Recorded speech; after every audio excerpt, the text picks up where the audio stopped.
மனித உரிமை ஆணையம் என்பது கண்டிப்பதற்கு மட்டுமல்ல, மனித நேயத்தை பாதுகாக்க சிறந்த முறையில் பணியாற்றுபவர்களை பாராட்டவும் செய்யும் என்றும் நீதியரசர்கள் தெரிவித்துள்ளனர். திருவள்ளூர் மாவட்டம் கும்மிடிப்பூண்டியில் ஜெகநாதன் என்ற முதியவர் நீண்ட நாட்களாக குடும்பத்தினரால் புறக்கணிக்கப்பட்டு நோய்வாய்ப்பட்டு இருந்து வந்தார்.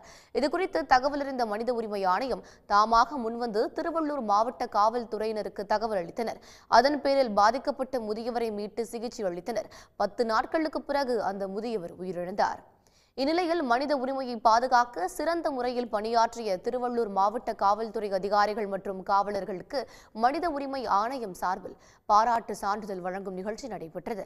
இதில் நீதியரசர்கள் ராஜா இளங்கோ மற்றும் கண்ணதாசன் ஆகியோர் கலந்து கொண்டு மனித நேயத்தை காத்தவர்களுக்கு பாராட்டு தெரிவித்தனர்.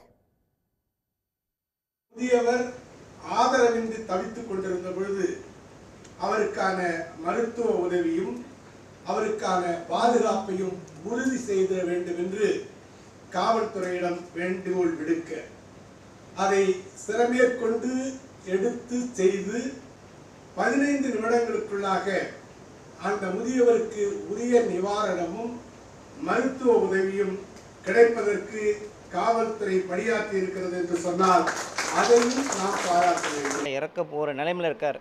இன்னும் ஒரு 2 days அவரை விட்ட உடனே இறந்துடுவார்.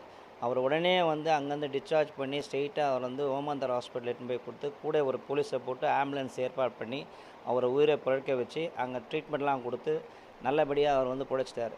இது ஒரு பெரிய சாதனை தான் நாங்கள் நினைக்கணும். ஏன்னா ஒரு உயிரை காப்பாடுறது முக்கியம். அதுவும் மனித உரிமை ஆணையத்திலேருந்து நம்மளுக்கு கிடைக்குதுன்னா இந்த மாதிரி ஒரு ஆப்பர்ச்சுனிட்டி அதை மிஸ் பண்ணக்கூடாதுன்ட்டு நாங்கள் நல்லா பண்ணோம்.